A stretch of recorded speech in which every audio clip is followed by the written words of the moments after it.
पश्चिम Asia में चल रहे संघर्ष और इसकी वजह से भारत के सामने आई चुनौतियों पर बात रखने के लिए उपस्थित हुआ हूं।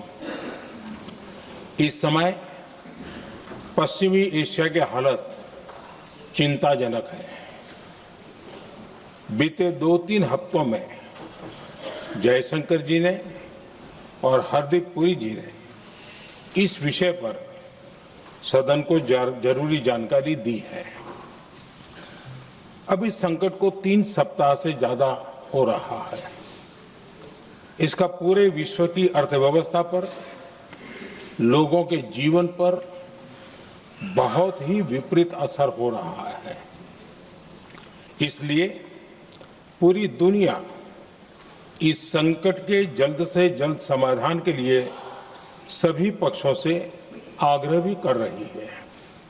अध्यक्ष महोदय, भारत के सामने भी इस युद्ध ने अप्रत्याशित चुनौतियां खड़ी कर दी हैं। ये चुनौतियां आर्थिक भी हैं, नेशनल सिक्योरिटी से जुड़ी भी हैं और मानवीय भी हैं। युद्धरत और युद्ध से प्रभावित देशों के साथ भारत के व्यापक व्यापारिक रिश्ते हैं। जिस क्षेत्र में युद्ध हो रहा है वो दुनिया के दूसरे देशों के साथ हमारे व्यापार का भी एक महत्वपूर्ण रास्ता है। विशेष रूप से कच्चे तेल और गैस की हमारी जरूरतों का एक बड़ा हिस्सा यही क्षेत्र पूरा करता है।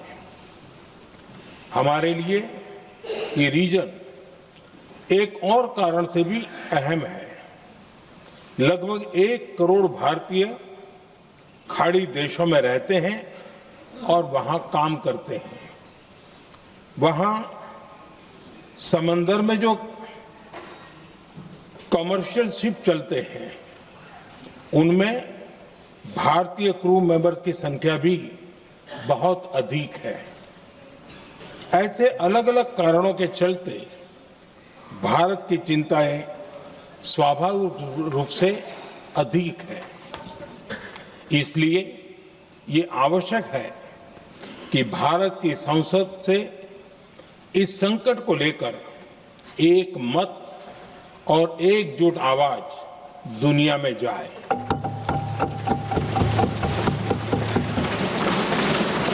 अध्यक्ष जी, जब से ये युद्ध शुरू हुआ है तब से ही प्रभावित देशों में हर भारतीय को जरूरी मदद दी जा रही है। मैंने खुद पश्चिम एशिया के ज्यादातर देशों के राष्ट्राध्यक्षों के साथ 2 राउंड फोन पर बात की है। सभी ने भारतीयों की सुरक्षा का पूरा आश्वासन दिया है। दुर्भाग्य से इस दौरान कुछ लोगों की दुखद मृत्यु हुई है और कुछ घायल हुए हैं। ऐसे मुश्किल हालात में परिवारजनों को आवश्यक मदद दी जा रही है। जो घायल हैं उनका बेहतर इलाज सुनिश्चित कराया जा रहा है। अध्यक्ष जी, प्रभावित देशों में हमारे जितने भी मिशन हैं वो निरंतर भारतीयों की मदद करने में जुटे हैं। वहां काम करने वाले भारतीय हो या फिर जो टूरिस्ट वहां गए हैं, सभी को हर संभव मदद दी जा रही है। हमारे मिशन नियमित रूप से एडवाइजरी जारी कर रहे हैं। यहां भारत में और अन्य प्रभावित देशों में 24/7 कंट्रोल रूम और आपातकालीन हेल्पलाइन स्थापित की गई है। इनके माध्यम से सभी प्रभावितों को त्वरित जानकारी दी जा रही है। अध्यक्ष जी, संकट की स्थिति में देश विदेश में भारतीयों की सुरक्षा हमारी बहुत बड़ी प्राथमिकता रही है। युद्ध शुरू होने के बाद से लेकर अब तक 3,75,000 से अधिक भारतीय सुरक्षित भारत लौट चुके हैं। ईरान से ही अभी तक लगभग 1,000 भारतीय सुरक्षित वापस लौटे हैं। इनमें 700 से अधिक मेडिकल की पढ़ाई करने वाले युवा हैं। खाड़ी देशों में भारतीय स्कूलों में हजारों विद्यार्थी पढ़ते हैं। सीबीएसई ने ऐसे सभी भारतीय स्कूलों में होने वाली कक्षा 10वीं और 12वीं की निर्धारित परीक्षाओं को रद्द कर दिया है। इन बच्चों की पढ़ाई निर्बाध चलती रहे, इसके लिए सीबीएसई उचित कदम उठा रही है। यानी सरकार संवेदनशील भी है, सतर्क भी है और हर सहायता के लिए तत्पर भी है। माननीय अध्यक्ष जी, भारत में बड़ी मात्रा में कच्चा तेल, गैस और फर्टिलाइजर जैसी अनेक जरूरी चीजें हॉर्मुज स्ट्रेट के रास्ते से आती हैं। युद्ध के बाद से ही हॉर्मुज स्ट्रेट में जहाजों का आना जाना बहुत चुनौतीपूर्ण हो गया है। बावजूद इसके हमारी सरकार का ये प्रयास रहा है कि पेट्रोल, डीजल और गैस की सप्लाई बहुत ज्यादा प्रभावित न हो, देश के सामान्य परिवारों को परेशानी भी कम से कम हो, इस पर हमारा फोकस रहा है। हम सभी जानते हैं, देश अपनी जरूरत की 60% एलपीजी आयात करता है। इसकी सप्लाई में अनिश्चितता के कारण सरकार ने एलपीजी के डोमेस्टिक उपयोग को प्राथमिकता दी है। साथ ही एलपीजी के देश में ही उत्पादन को भी बढ़ाया जा रहा है। पेट्रोल, डीजल की सप्लाई पूरे देश में सुचारू रूप से होती रहे, इस पर भी लगातार काम किया गया है। अध्यक्ष जी, आज की इन परिस्थितियों में एनर्जी सिक्योरिटी को लेकर बीते एक दशक में उठाए गए कदम और भी प्रासंगिक हो गए हैं। भारत ने बीते 11 वर्षों में अपनी एनर्जी इंपोर्ट का डाइवर्सिफिकेशन किया है। पहले क्रूड ऑयल, एलएनजी, एलपीजी ऐसी एनर्जी जरूरतों के लिए 27 देशों से इंपोर्ट किया जाता था। वहीं आज भारत 41 देशों से एनर्जी इंपोर्ट करता है। अध्यक्ष जी, बीते दशक में भारत ने संकट के ऐसे ही समय के लिए कच्चे तेल के भंडारण को भी प्राथमिकता दी है। आज भारत के पास 53 लाख मीट्रिक टन से अधिक का स्ट्रेटेजिक पेट्रोलियम रिजर्व है और 65 लाख मीट्रिक टन से अधिक के रिजर्व की व्यवस्था पर देश काम कर रहा है। हमारी तेल कंपनियों के पास जो रिजर्व रहता है वो अलग है। बीते 11 वर्षों में हमारी रिफाइनिंग कैपेसिटी में भी उल्लेखनीय वृद्धि हुई है। अध्यक्ष जी, सरकार अलग अलग देशों के सप्लायर्स के साथ भी लगातार संपर्क में है। प्रयास ये है कि जहां से संभव हो वहां से तेल और गैस की सप्लाई होती रहे। भारत सरकार गल्फ और आसपास के शिपिंग रूट्स पर निरंतर नजर बनाए हुए है। हमारा प्रयास है कि तेल हो, गैस हो, फर्टिलाइजर हो, ऐसे हर जरूरी सामान से जुड़े जहाज भारत तक सुरक्षित पहुंचे। हम अपने सभी वैश्विक सहयोगियों के साथ निरंतर संवाद कर रहे हैं ताकि हमारे मैरीटाइम कॉरिडोर सुरक्षित रहे। ऐसे प्रयासों के कारण बीते दिनों हॉर्मुज स्ट्रेट में फंसे हमारे कई जहाज भारत आए भी हैं। अध्यक्ष जी, संकट के इस समय में देश की एक और तैयारी भी बहुत काम आ रही है। पिछले 10-11 साल में इथेनॉल के उत्पादन और उसकी ब्लेंडिंग पर अभूतपूर्व काम हुआ है। एक दशक पहले तक देश में सिर्फ 1-1.5% इथेनॉल ब्लेंडिंग कैपेसिटी थी। आज हम पेट्रोल में 20% इथेनॉल ब्लेंडिंग के करीब पहुंच रहे हैं। इसके कारण प्रति वर्ष करीब 4.5 करोड़ बैरल कम ऑयल इंपोर्ट करना पड़ रहा है। ऐसे ही रेलवे के बिजलीकरण से भी बहुत बड़ा फायदा हो रहा है। अगर रेलवे का इतना बिजलीकरण न होता तो हर साल करीब 180 करोड़ लीटर डीजल अतिरिक्त लगता। ऐसे ही हमने मेट्रो का नेटवर्क बढ़ाया है। 2014 में जहां देश में मेट्रो नेटवर्क 250 किलोमीटर से भी कम था, आज ये बढ़कर करीब 1100 किलोमीटर हो गया है। हमने इलेक्ट्रिक मोबिलिटी पर बहुत अधिक बल दिया। केंद्र सरकार ने राज्यों को 15,000 इलेक्ट्रिक बसें चलाने के लिए दी है। आज जिस स्केल पर वैकल्पिक ईंधन पर काम हो रहा है, उससे भारत का भविष्य और सुरक्षित होगा।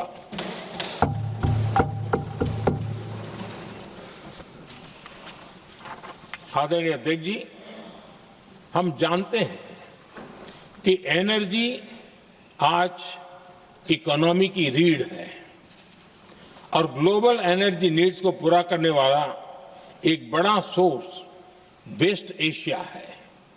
स्वाभाविक है कि दुनिया भर की अर्थव्यवस्था वर्तमान संकट से प्रभावित हो रही है और भारत पर इसका कम से कम दुष्प्रभाव हो, इसके लिए निरंतर प्रयास किए जा रहे हैं।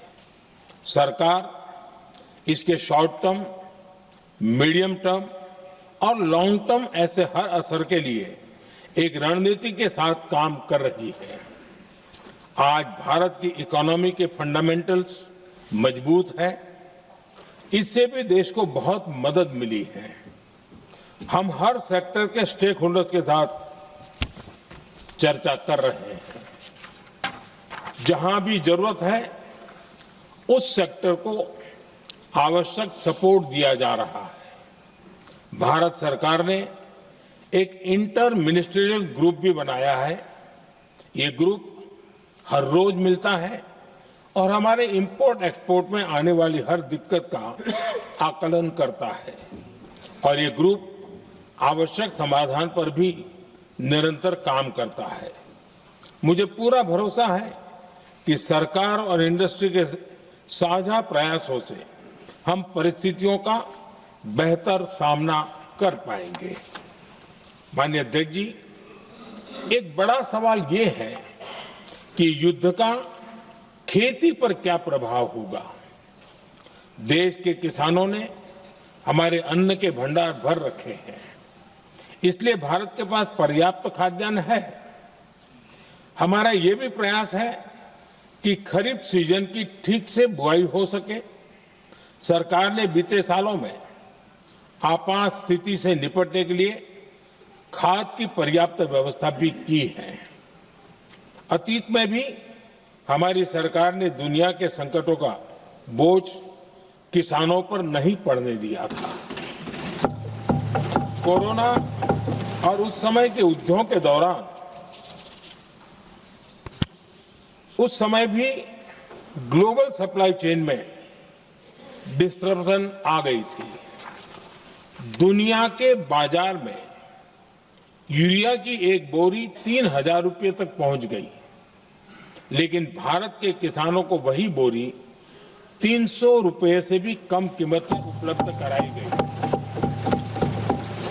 अध्यक्ष जी, देश के किसानों को इस प्रकार के संकटों से बचाने के लिए भी बीते वर्षों में अनेक कदम उठाए गए हैं। पिछले एक दशक में देश में 6 यूरिया प्लांट शुरू किए गए हैं। इससे सालाना 76 लाख मैट्रिक टन से अधिक की यूरिया प्रोडक्शन कैपेसिटी जुड़ी है। इस दौरान डीएपी और एनपीकेएस जैसी खाद का घरेलू उत्पादन भी करीब 50 लाख मैट्रिक टन बढ़ाया गया है। इतना ही नहीं, तेल और गैस की तरह खाद के आयात को भी डाइवर्सिफाई किया गया है। ऐसे ही डीएपी और एनपीके के आयात के लिए भी हमने अपने विकल्पों को विस्तार किया है। अध्यक्ष जी, सरकार ने देश के किसानों को made in India nano urea का विकल्प भी दिया है। सरकार किसानों को प्राकृतिक खेती के लिए भी प्रोत्साहित कर रही है। पीएम कुसुम योजना के तहत किसानों को 22 लाख से ज्यादा सोलर पंप दिए गए हैं। इससे भी डीजल पर उनकी निर्भरता कम हुई है। मैं सदन के माध्यम से देश के किसानों को विश्वास दिलाता हूं कि सरकार किसानों की हर संभव मदद करती रहेगी। आदरणीय अध्यक्ष जी, युद्ध का एक बहुत बड़ा चैलेंज ये भी है कि भारत में गर्मी का मौसम शुरू हो रहा है। आने वाले समय में बढ़ती गर्मी के साथ बिजली की डिमांड बढ़ती जाएगी। फिलहाल देश के सभी पावर प्लांट्स के पर्याप्त कोल स्टॉक उपलब्ध है। भारत ने लगातार दूसरे साल 100 करोड़ टन कोयला उत्पादन करने का रिकॉर्ड बनाया है।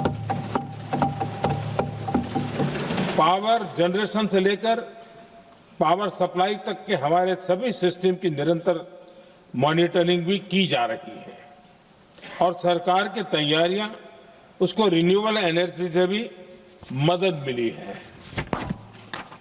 बीते दशक में रिन्यूएबल एनर्जी की तरफ देश ने बड़े कदम उठाए हैं। आज हमारी total installed power generation capacity का आधा हिस्सा रिन्यूएबल सोर्स से आता है। हमारी कुल रिन्यूएबल क्षमता आज 250 गीगावाट के ऐतिहासिक आंकड़े को पार कर गई है। बीते 11 वर्षों में देश ने अपनी सोलर पावर कैपेसिटी करीब 3 गीगावाट से बढ़ाकर 140 गीगावाट तक पहुंचाई है। बीते वर्षों में देश में करीब 40 लाख रूफटॉप सोलर लगे हैं। इसमें पीएम सूर्यघर मुफ्त बिजली योजना से भी लोगों को काफी मदद मिली है। गोवर्धन योजना के तहत देश में आज 200 कॉम्प्रेस्ड बायोगैस प्लांट भी काम करना शुरू कर चुके हैं। ये सारे प्रयास आज देश के बहुत काम आ रहे हैं। सरकार ने भविष्य की तैयारी और बढ़ाते हुए शांति एक्ट माध्यम से देश में न्यूक्लियर एनर्जी के उत्पादन को भी प्रोत्साहित किया है। कुछ ही दिन पहले small hydro power development scheme को भी हरी झंडी दी गई है, जिससे अगले 5 वर्षों में 1500 मेगावाट नई हाइड्रो पावर कैपेसिटी जोड़ी जाएगी। आदरणीय अध्यक्ष जी, जहां तक डिप्लोमेसी की बात है, भारत की भूमिका स्पष्ट है। शुरुआत से ही हमने इस संघर्ष को लेकर अपनी गहरी चिंता व्यक्त की है। मैंने स्वयं भी पश्चिम एशिया की सभी संबंधित नेताओं से बातचीत की है। मैंने सभी से तनाव को कम करने और इस संघर्ष को खत्म करने का आग्रह किया है। भारत ने नागरिकों, एनर्जी और ट्रांसपोर्ट से जुड़े इंफ्रास्ट्रक्चर पर हमलों का विरोध किया है। कमर्शियल जहाजों पर हमला और हॉर्मुज स्ट्रेट जैसे अंतर्राष्ट्रीय जलमार्ग में रुकावट अस्वीकार्य है। भारत डिप्लोमेसी के जरिए युद्ध के इस माहौल में भी भारतीय जहाजों के सुरक्षित आवागमन के लिए निरंतर प्रयास कर रहा है। अध्यक्ष महोदय, भारत हमेशा से ही मानवता के हित में और शांति के पक्ष में अपनी आवाज उठाता रहा है। मैं फिर कहूंगा कि बातचीत और कूटनीति ही इस समस्या का समाधान है। हमारे हर प्रयास तनाव को कम करने, इस संघर्ष को समाप्त करने के लिए है। इस युद्ध में किसी के भी जीवन पर संकट मानवता के हित में नहीं है। इसलिए भारत का प्रयास सभी पक्षों को जल्द से जल्द शांतिपूर्ण समाधान के लिए प्रोत्साहित करने का है। अध्यक्ष जी, जब ऐसे संकट आते हैं तो कुछ तत्व इसका गलत फायदा उठाने की कोशिश भी करते हैं। इसलिए कानून व्यवस्था सुनिश्चित करने वाली सभी एजेंसियों को अलर्ट पर रखा गया है। कोस्टल सिक्योरिटी हो, बॉर्डर सिक्योरिटी हो, साइबर सिक्योरिटी हो, स्ट्रेटेजिक इंस्टॉलेशंस हो, सबकी सुरक्षा को और मजबूत किया जा रहा है। अध्यक्ष जी, इस युद्ध के कारण दुनिया में जो कठिन हालात बने हैं, उनका प्रभाव लंबे समय तक बने रहने की आशंका है। इसलिए हमें तैयार रहना होगा, हमें एकजुट रहना होगा।